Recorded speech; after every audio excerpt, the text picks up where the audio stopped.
much for having me tonight to talk about this topic. I'm going to try and talk about me as little as possible and talk about conversion in general terms as much as possible, inshallah, if I can, for two reasons. One is that I think, I hope that, there'll be a point in my life where I'll no longer be a convert. I'm 7 years in and counting, still converts, hoping there'll be a point at which I'll just be Muslim, and still working to figure out when that boundary is. The other reason is that I've been involved with a project with the Islamic Studies Department at Cambridge University, which is doing a fantastic study into converts, and I wanted to talk a little bit about some of the findings. I can't talk in too much detail because the report's not been out yet, but there was a press release that I can discuss, inshallah. So I'll start off by summarizing my own sort of conception of conversion, and I think Plato got it right when he said conversion is not implanting eyes, for they already exist, but giving them a right direction which they have not. So that kind of sums up how I understand conversion and how it's been reflected in my own life. Now, we know that conversion produces a mix of reactions in people around us: fear, suspicion, astonishment. It was only a few days ago that some of you might have caught the Daily Mail headline of Al-Qaeda recruiting female converts. So there's definitely a lot of fear and concern as concerns converts. And I think there is, in particular, a lot of misunderstanding in a society where religion has ceased to be a prominent part of the public sphere. Concern as to why anybody in their right mind really would wish to regress on what is assumed to be the sort of developmental spectrum, and start including the notion of God into their worldview.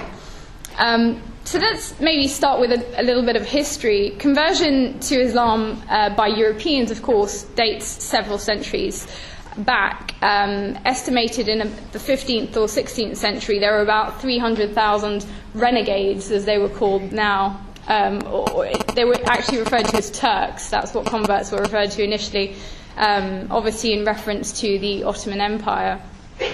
So when you became Muslim, you were turning Turk, you were becoming Turkish. Many of you would have heard of the famous British convert Abdullah Quilliam, who obviously set up one of the early British Muslim communities, set up the first British Muslim newspaper, The Crescent, which, if any of you haven't come across, I very much recommend. And his little community attracted 600 converts over 20 years. And he's a fascinating character. If you've not looked into his life, I very much recommend it. There's also another prominent group of converts that were associated with Woking Mosque, which was the first purpose-built mosque in Surrey in 1912.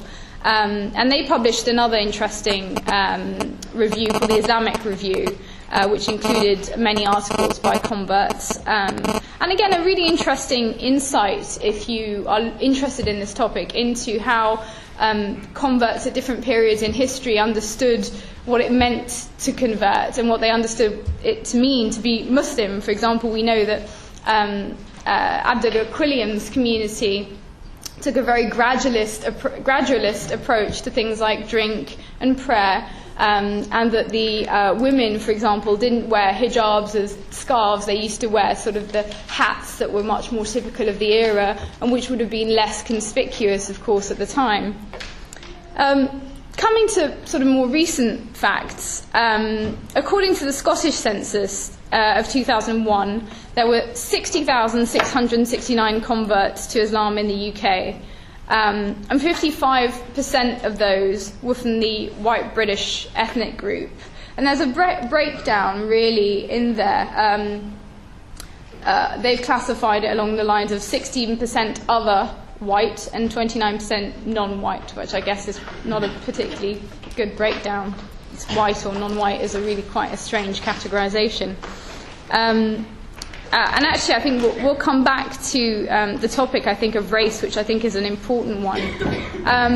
The recent study which I mentioned to you is a study called Narratives of Conversion to Islam in Britain by the Centre of Islamic Studies at Cambridge.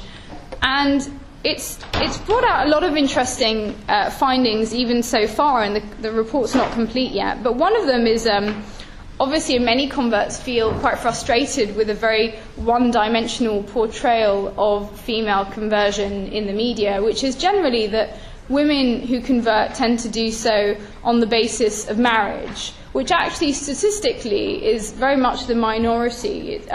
It's actually a very few women who tend to convert for marriage, and the majority tend to convert for a number of other reasons, but most of them some sort of conviction-based research, and not, if you like, the caricature of sort of doing it to please the husband, which I think is unfortunate but widespread. And of course the idea that many of them do convert at the expense of their independence and their liberty, and that again is very much a widespread view. It's very much part of the public narrative. And I think that's again what will be interesting when the report comes out, is that if you think about the image of Islam in the public sphere, you'd think that sort of liberal-minded, intellectual women from non-Muslim backgrounds would, run a mile from Islam. But actually, when you start to encounter Muslim converts, you tend to find that a noticeable number, at least, are well-educated, intellectually engaged. Many of them have got high-flying careers. So the question then, obviously, is why? And I think, obviously, there are a plurality of reasons for that. But there's actually no evidence to suggest that Islam is the fastest-growing religion in the world. Sorry to disappoint. We don't actually know that. And I think, actually, given just how much negative press Islam does receive, it's likely that that's not true. What is true, and this is from the statistics that we can get from things like the census, is that as many as 3/4 of British converts, so an estimated 100,000 between 2000 and 2010, were female. So statistically speaking, these guys on the panel are a minority. Just wanted to point that out. So when we're thinking about converts, we can talk a little bit about the experience that converts have, and they are quite diverse, but there are some points that we can draw out. A number of converts get their information and assistance from books, Muslim acquaintances, and the internet. And a majority say that they receive no help from the mosque, which I think is a sad indictment, actually, of our mosques and of the role, really, that they ought to be playing within the Muslim community in terms of a support network, in terms of a hub for the community, in terms of a hub. When I say of the community, I don't just mean of the Muslim community. It should be a hub where, the homeless, the elderly, people who are vulnerable in the community feel that they can come to. It's somewhere that certainly people who've just converted should feel welcome, and it should be somewhere where they get support and help. The majority of converts do experience a bit of a hard time, certainly initially, and these difficulties can range from negative attitudes of the family and people around them, but also difficulty in identifying with the Muslim community. I think, recalling my own experience, certainly the minute you decide that you want to convert, and of course conversion in Islam is relatively easy, La ilaha illallah Muhammad Rasulullah, and bam, you're Muslim. But, there's a lot more to it, obviously, than that. And there is this sort of assumption that as soon as you've taken the Shahada, that's it, you know where you're at. And that's when the questions start to flow. What are you? Are you Sufi? Are you Salafi? Are you Sunni? Are you Shia? What are you? We want to know. Well, I don't know. I'm just Muslim. That's only as far as I've got.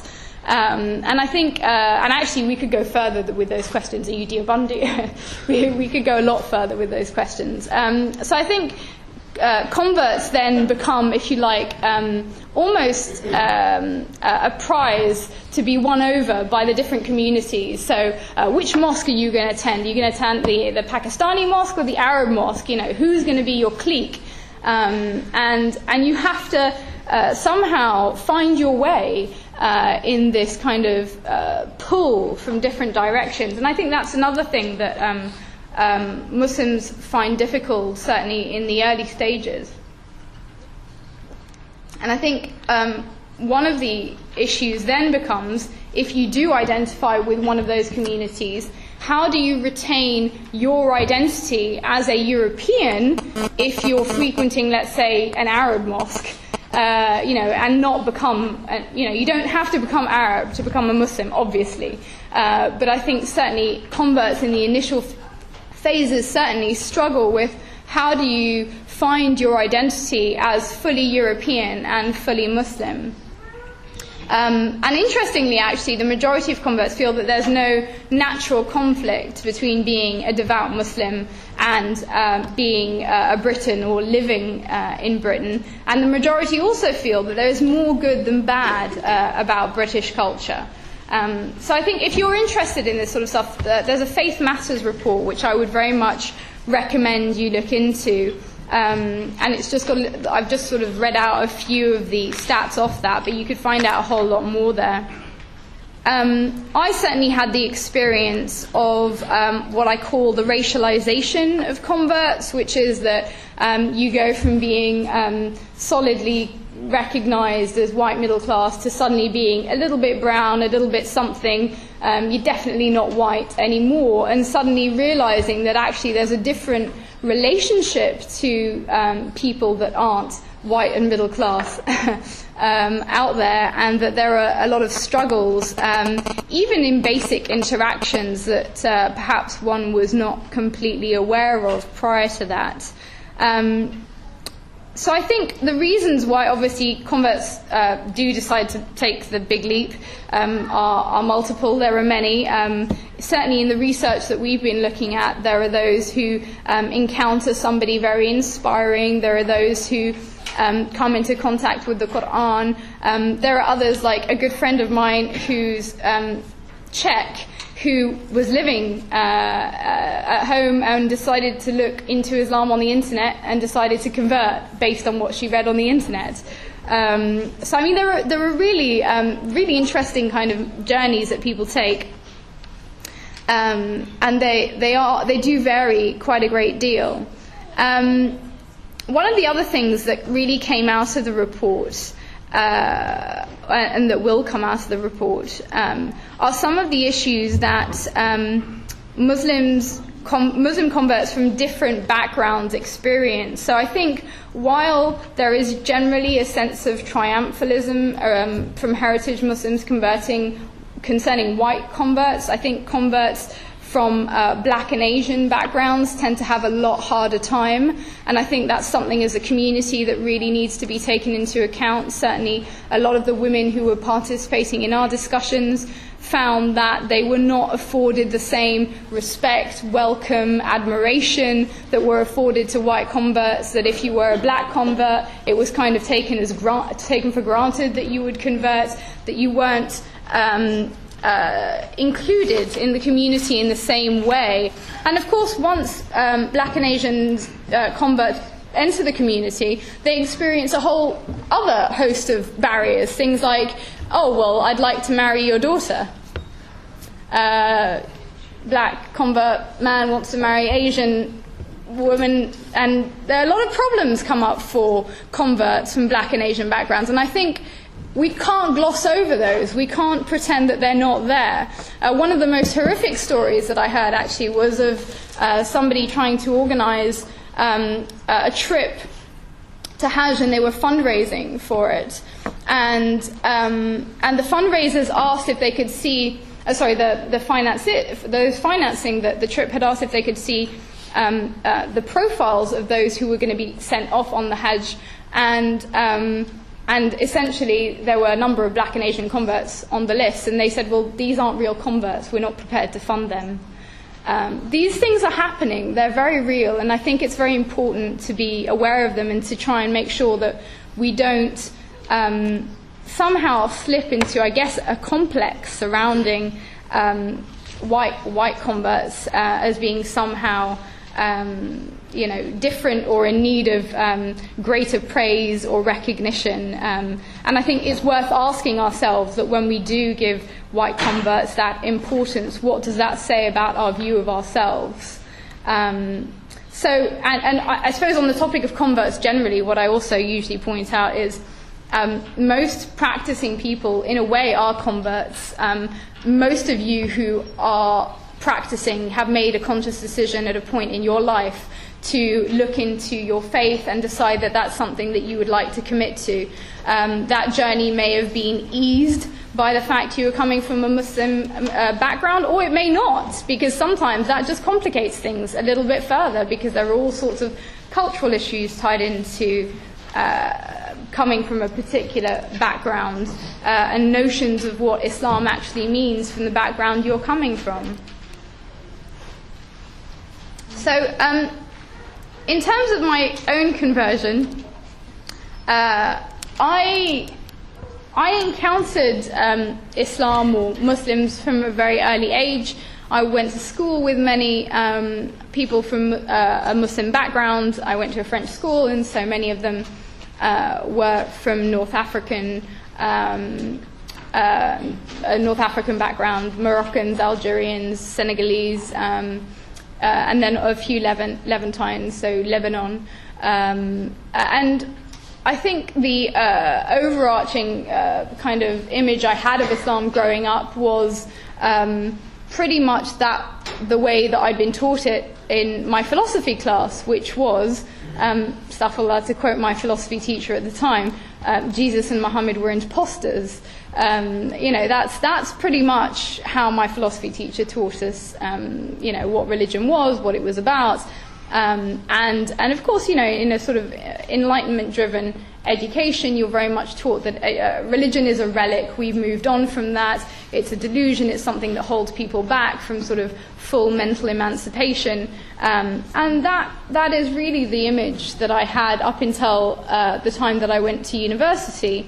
And I went to university between 2000 and 2003.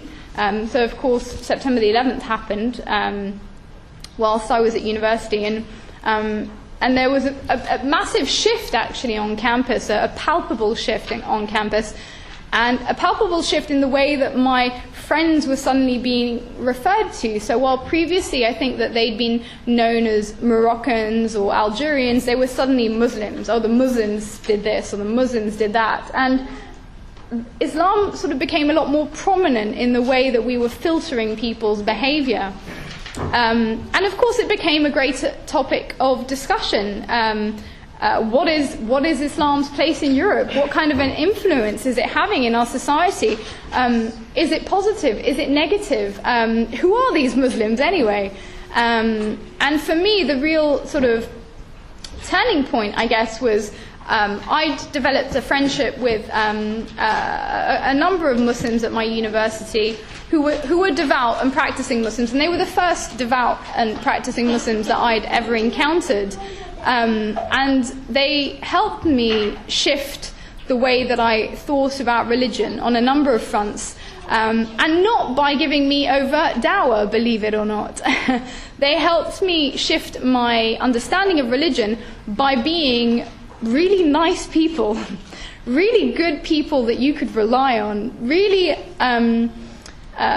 reliable, generous, timely, yeah, and generally just people who, I suppose, when you're a student and you're the first time at university, you need a network of people to help you get on with life. Mum and dad aren't there anymore to help you.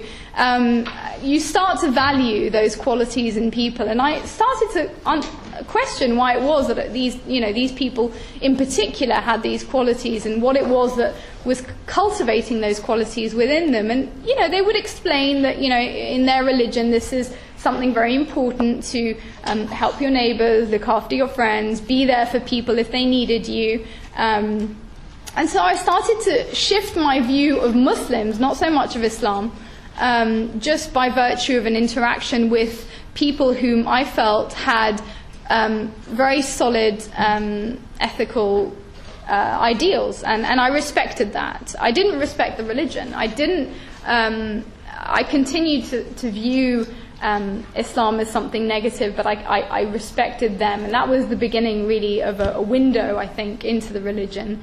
The other big turning factor was somebody giving me a book by Oriana Fallaci, who's an Italian polemicist, and she's dead now actually, and she wrote a book in which she described Muslims in Europe as vermin, and we all know what you do with vermin, mangy dogs, and we all know what you do with a mangy dog.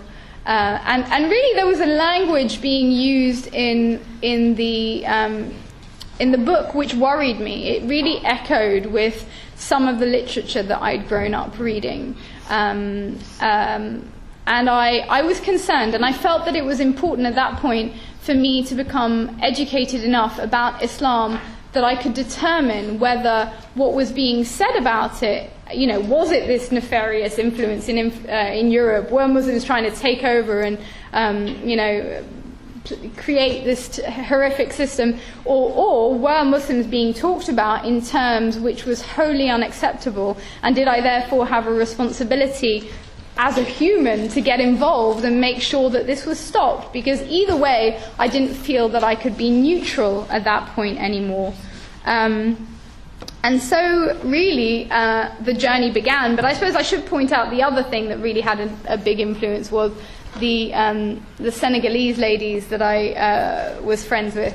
And they really shifted my view of Muslim women. They were not meek, nor were they shy and retiring. They were quite the opposite, and they shattered a lot of my preconceptions, and they forced me to question a lot of my prejudice by virtue of who they were, by virtue of being sassy, smart women who knew why they were doing what they were doing and could hold their own in an argument as to why they were doing those things.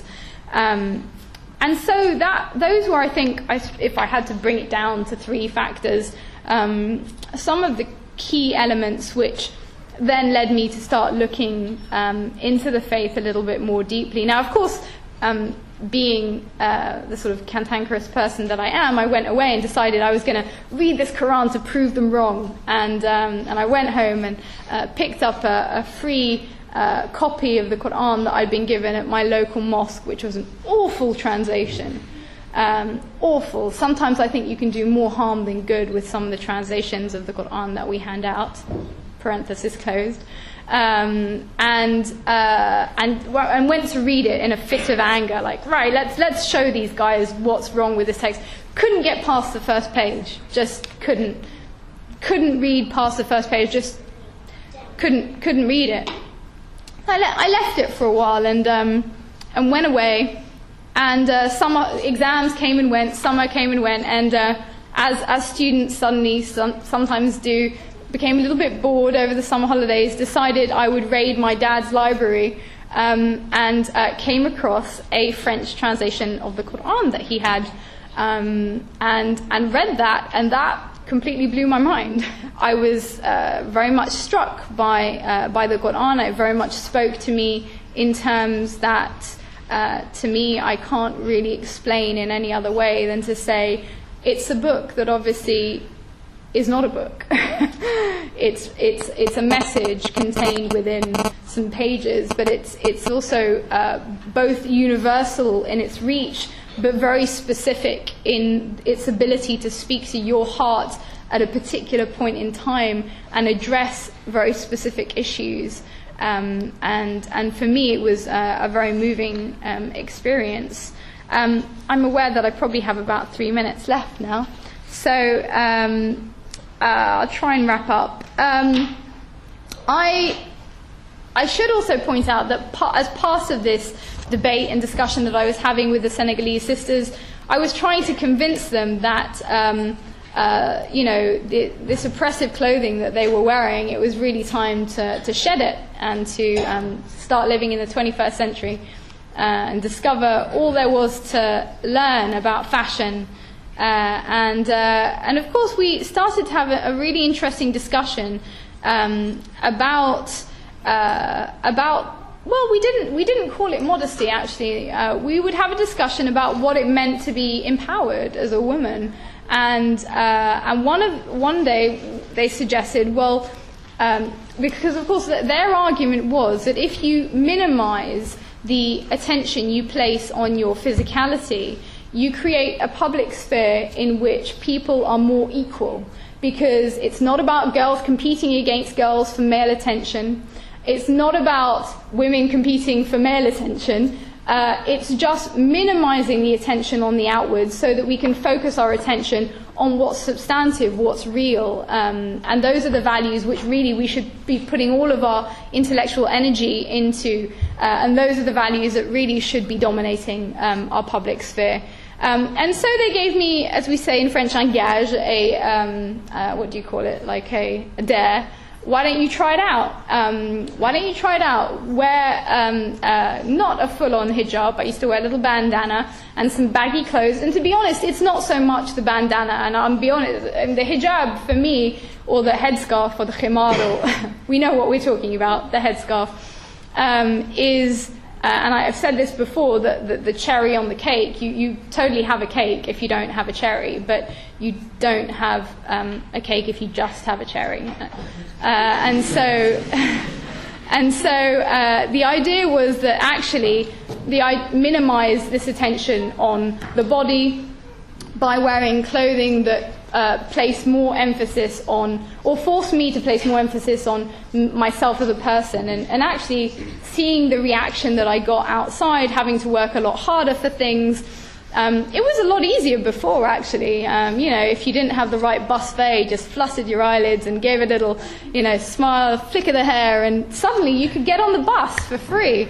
It doesn't work that way anymore, unless the bus driver's Muslim.